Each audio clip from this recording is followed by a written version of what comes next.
Avatars. That's the topic of today's podcast. Are they more than just a fancy trend?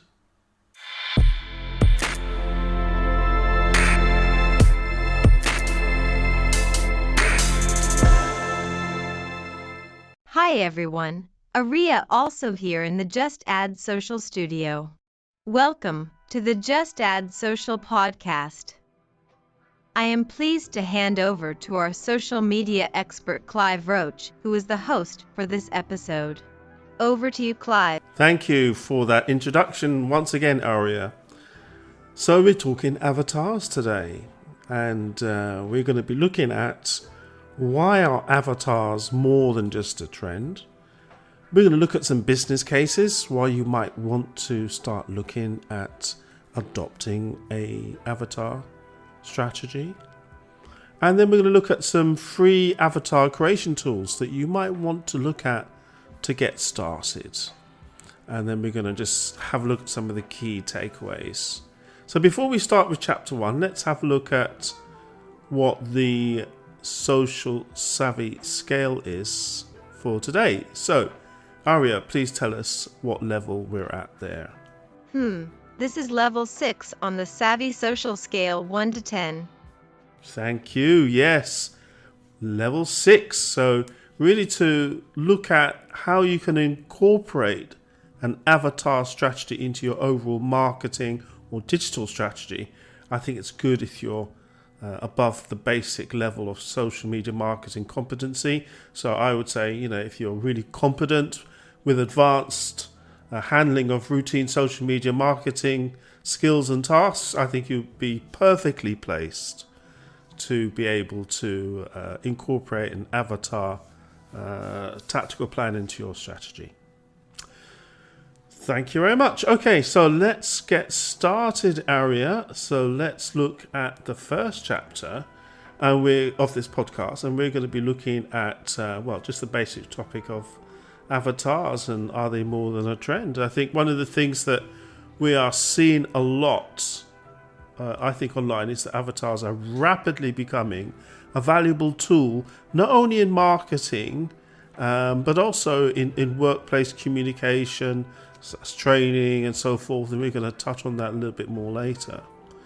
But we're also seeing them in a very real way. So in our everyday lives. So I know I cannot go onto Instagram and scroll and not see an avatar in an ad on social media. I don't know about you. Hands up at the back. Do you also agree that there are so many social media ads on Instagram with avatars? And in fact, you can't tell if they're avatars because they're so good. But normally they start with things like stop using whatever you're doing and use my stuff.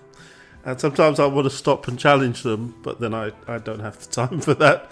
But avatars are used a lot for that, but they're used for far more grander things as well. But that's kind of an everyday experience that I get to come across them. But the point is that they are no longer a novelty.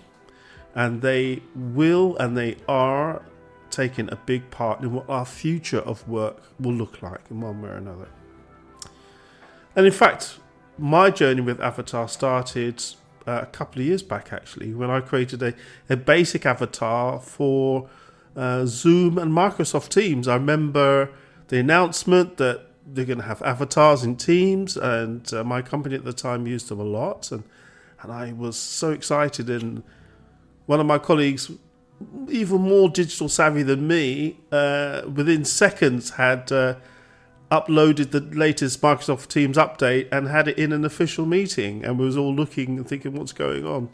So he was very fast, but I quickly created mine after that, and still to this day I still use it as standard in my Zoom calls, but obviously I normally put the camera on for client calls, but it's kind of cool if I'm not doing anything and I'm in the background as a lurker. My avatar's there. But yes, so avatars are really taking a big step in a lot of tools.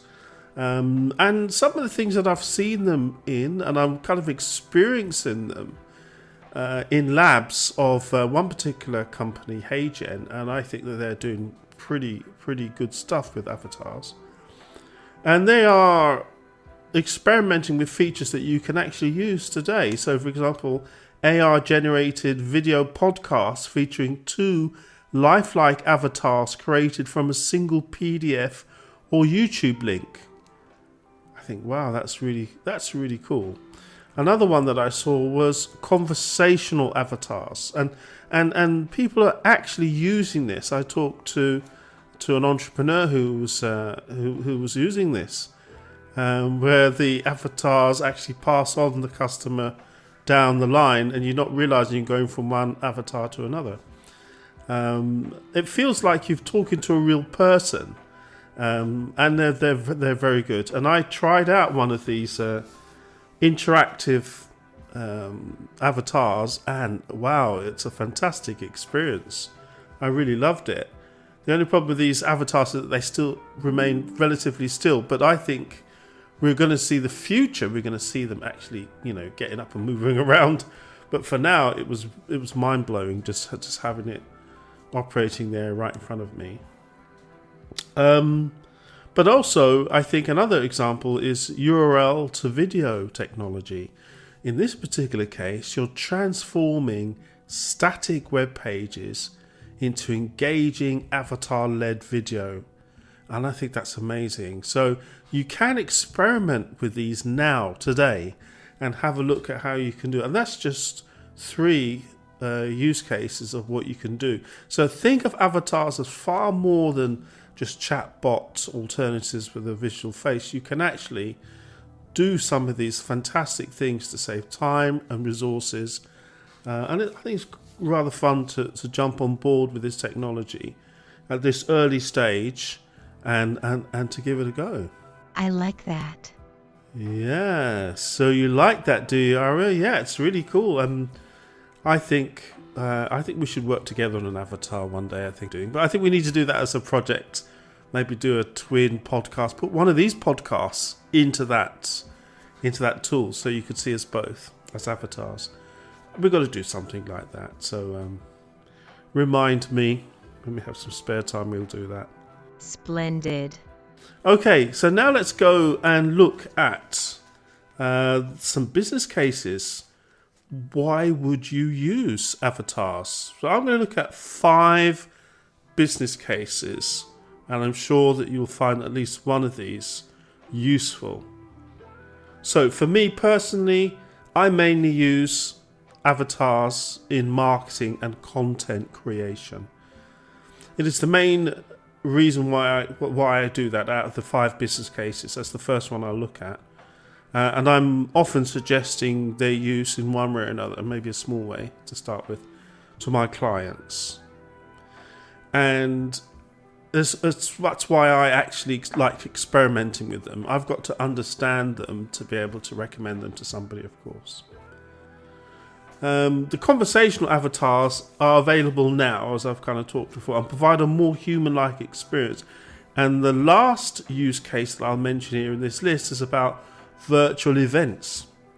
And some years ago, I was asked to make pre-recorded videos to guide visitors around an event site, and I was the master of ceremonies for that event.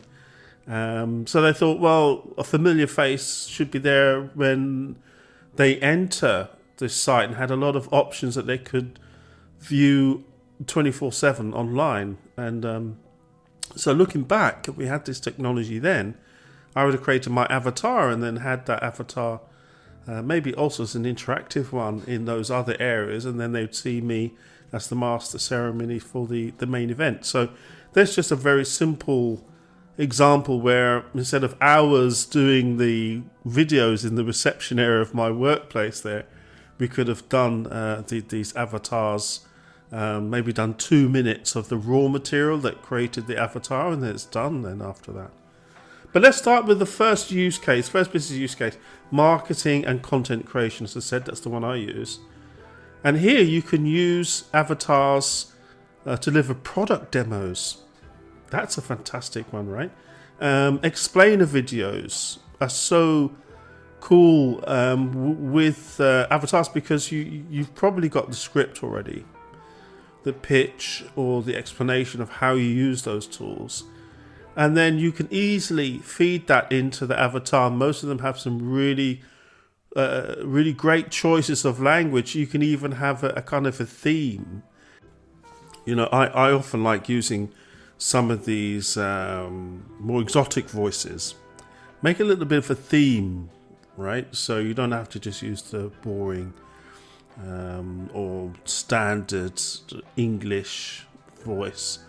So I often like using voices that are very interesting. So think about that. Maybe make a theme of that, because then people remember it, remember the experience, the training experience. So I think avatars have been used for this quite a lot, and of course for making social content. I've used them to make videos an awful lot. But the benefit here is that it's scalable, because once you've made your avatar, and I've made a few where you need 2 minutes or more of the raw material of your voice and your body being filmed, not too exaggerating movements, keep the hands relatively below the headline, your head and your neck. It doesn't take long, and then it's ready. You have to upload to the tool, and then it's ready for use. So it's really scalable to then do a lot of things with the avatar once you've done the basics. And of course, then you can have multilingual content as well, without the need for live actors and a lot of translation headaches. So lots of great examples you can use avatars in marketing and content creation. Another example is like a virtual brand ambassador or spokesperson in the YouTube or LinkedIn videos, either publicly or inside the company. Another use case is customer service and chatbots. So chatbots obviously have been around for a long time, but now you probably have sometimes you have the availability to actually make them visual. So here you could use conversational avatars in live chat or self-service portals. And the benefit again is more engaging, human-like support experiences. I think that I think counts for a lot, and it calms the nerves or the anger, maybe to some people, to see a human rather than having to make a message on a taping machine. So the example might be lifelike avatar guided walkthroughs on a website or in apps. Very easy to do. I love talking to chatbots. People say I sound like a chatbot. Really? That's just ridiculous. Moving on. Another business case could be virtual meetings and collaboration. So in this area, we're talking about personalized versions in platforms like Microsoft Teams, Zoom, or Meta Workrooms. And the benefit here is it enhances your presence. It gives a very inclusive atmosphere for remote meetings. An example could be teams interacting in a virtual office, using them to reflect their real identity as well, a little bit there. So virtual meetings and collaboration is a good use case. Another one, which I think is very top of mind, is training and onboarding. So I've made lots of training videos and they take hours. And during COVID, I made a lot here in my house with my studio lights here, green screen. Did a lot. And again, you could make some of these videos with an avatar. So the avatar is delivering the onboarding instructions or in an e-learning modules. And again, very consistent. And you can do lots of courses at scale. So the consistency is an important one, right? Because I remember I do some videos here in the house and it has a certain sound quality. And then I did some in open offices in work, and they were much bigger. And so I had to try and find somewhere that would give the same kind of sound effect with the mics that I took with me, or that I had at home. So so the example here is a digital trainer that walks new hires through processes or compliance training. Excellent for use of avatars. My final business case, and there are many more than just these 5, virtual events and brand experiences that I've touched on before. Here you're using the avatar for hosting or participating in virtual conferences, expos, or immersive brand activations. So again, it can increase the engagement for the participants and the delegates. An example might be branded versions of guiding attendees through a virtual product showcase, something like that. These 5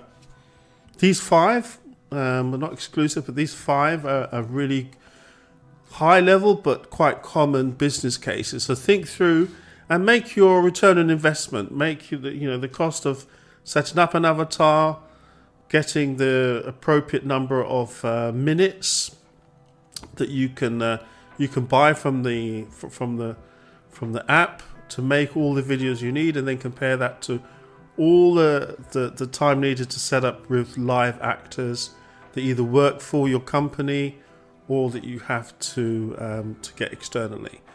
I think that would make a favourable ROI. So that's great. Now the next chapter we're going to look at is the free creation tools. Now I know, Anna, you told me before that you always you have a little bit of a tricky feeling about these kind of tools, right? I am always lost on these things. Yeah, there's no need to be lost on them at all. I'm going to suggest some of 6 or 7 tools that even you can get started with this area, and they are free to a certain extent, so you can experiment. I think it's always nice. I started that way with a free tool, and I like it when these tools give you the free option to start with. I used one that I didn't like at all, and so I was really happy that I didn't have to spend anything on it. And then I found one that was really, really good, the one I ended up using, and I started with a free version, which didn't last long because, after half an hour I then went into the paid one. So here are my suggestions for free AI tools that you can get started with to create your very first avatar. So the first one is called Ready Player Me. So this can be used for full body 3D avatars for VR, metaverse, or gaming. So really a nice, good choice there. Customizable for selfie, usable across 700 plus apps. Now, the links for all of these tools are in the podcast description. The next one is Bitomi, Zedomi. So it's used for fun cartoon style versions, as that name suggests. So very easy to personalize and integrate into social platforms. That's bitomi.com. So the link again is in the description. Another one is Lenser. So here you can use this for stylized AI generation of avatars. Upload your photos and dozens of themed versions are available. Yes, it has free options, but limited, but enough for you to get going with it. Another one is DID. It's an interesting name. So you can use this one for AI versions from text, images, or documents. And this tool highlights the realistic kind of talking versions that are great for explainer content. And again, free plan is there and includes limited credits. Synthesia, and I think that's a quite famous one. I've been in a few webinars, and Synthesia has come up a few times. So it's an interesting one to have a look at. So the free demo within that tool you can use for creating AI versions of business videos, highlighting pre-built multilingual voiceovers as well. So yeah, that's Synthesia. Ava2 is the next suggestion. Use this for personalized cartoon style avatars here. It's good for social content and it's mobile friendly. And the last one is Taffy Avatar Creator. You can use this for realistic VR, gaming and animation. So that's another one that has some interesting cross-platform exports as well. So that's some tools to get started. And I think for this podcast, that's it. I just wanted to introduce the topic, go through the business cases, and get you started on some free tools, suggestions for you to try. As I said before, all the links are in this podcast description. Okay, Aria, I think I know what's next. Can you introduce me, please? Get ready for the key takeaway section, Clive. Here you go. Counting you in. Ready? On my mark. 3, 2, 1. Okay, Clive, list the key takeaways now. Yes, it's time for the key takeaways. And really, I'm going to give you a very simple tip here, because avatars are the kind of tool, certainly with me, that I could spend hours on just playing with it.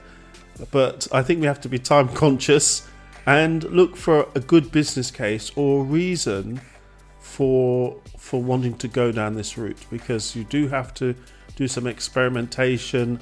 I had to set up in my home studio quite a long time to be able to make my raw materials to create my avatar versions, and it's not something to take lightly. Well, I just wanted to have different versions, so I think it's really important to think first. It's the key takeaway. Why am I doing this? Let me try and make a business case rationale as to what this will save my company or my personal efforts. How will it trim that down and make it more fun also? But there should be a good business rationale or a personal rationale that why you're doing this, and therefore it will guide you to not only the quality of the AI avatar that you want, but also the functionality that it will give you. So I think that's really important to think about that and make a kind of an ROI assessment of that. And in fact, talking to my clients, I'm really looking at those specific cases where it really could add a completely different feel to the clients that come to them. You know, wow, you're using avatar, you must be understanding some of the modern trends, and it elevates that brand up a little bit more, and particularly if it's a non-crucial use case where people will appreciate this new approach. So think very carefully about where you might want to use this new technology. Start small, but have a solid business case, solid strategy, whether that's in the areas that we looked at, the marketing, communication, team collaboration, training. Pick your area, do a small pilot, and keep in mind the ROI calculation so that you can say, yes, this is going to benefit my company, my organization, or me personally, whatever it is, in a beneficial way. So I hope that helps you, to guide you, to make you think, yes, I'm going to start with my first avatar and see how I can incorporate it. Thank you, Aria, for managing the studio for me today once again. Okay.